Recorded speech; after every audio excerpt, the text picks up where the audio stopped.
अगर आप नए साल पर सोना खरीदने का सोच रहे हैं तो इस रिपोर्ट को ध्यान से सुनिएगा क्योंकि ये रिपोर्ट आपको चौंका कर रख देगी। जी हाँ, 2025 में सोने ने 80% रिटर्न दिया है। लेकिन सवाल है कि 2026 में सोना फिर से आसमान छुएगा। दरअसल शादियों का सीजन फिर से शुरू होने वाला है। ऐसे में सोने और चांदी खरीदारों की लाइन लगनी शुरू होने वाली है। ऐसे में जनता के मन में सिर्फ एक ही सवाल है कि क्या ये सोना और चांदी खरीदने का सही समय है या नहीं। क्योंकि 2025 का रिकॉर्ड देखा जाए तो सोने और चांदी में काफी बढ़ोतरी देखी गई थी। जहां पहले चांदी हाई लेवल पर पहुंच चुकी थी, वही साल के खत्म होते होते निचले स्तर पर पहुंच गई थी। लेकिन सोना हर वक्त ऑल टाइम हाई पर रहा। यही वजह है कि इस वक्त लोग कंफ्यूज हैं कि क्या ये सोना और चांदी खरीदने का सही समय है या नहीं।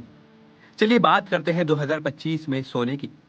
तो रिटर्न के लिहाज से साल 2025 में सोना बेहद शुभ रहा क्योंकि इस कीमती धातु ने 46 वर्ष बाद किसी एक साल में करीब 80% का रिटर्न दिया है। गोल्ड के भाव में ये बड़ी तेजी और 1979 के बाद देखने को मिली है। खैर, ये तो रही 2025 की बात। अब सवाल है, क्या 2026 में भी सोने की कीमतों में तेजी जारी रहेगी? और अगर हाँ, तो गोल्ड अगले साल कितना रिटर्न दे सकता है? सोने से जुड़े इन तमाम सवालों का जवाब आज हम आपको देंगे। साल 2026 में यानी नए साल से गोल्ड की कीमतों में बढ़ोतरी शायद नहीं देखने को मिलेगी।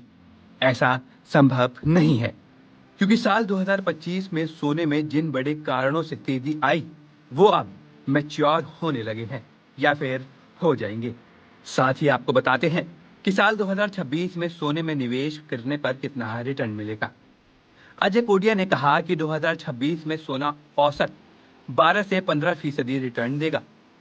इस साल सोने की कीमतें अधिकतम $4,850 प्रति औंस यानी 1,65,000 रुपए तक पहुंच सकती है।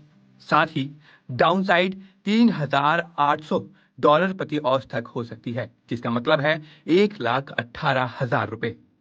साथ ही जानते हैं कि क्या 2026 में सोने में बड़ी गिरावट आएगी। अजय कोडिया की माने तो साल 2026 में सोने के भाव में बड़ी गिरावट देखने को मिल सकती है क्योंकि लगातार तेजी के बाद इनमें प्रॉफिट बुकिंग ड्यू है। ऐसे में जितने भी लोग शादी से पहले सोना या चांदी खरीदने का सोच रहे हैं, तो मान लीजिए आपके लिए सही मौका आ चुका है। जब भी आप सोना या चांदी खरीदने का सोचें, हमारी रिपोर्ट जरूर देखें, सोचें और खरीदें।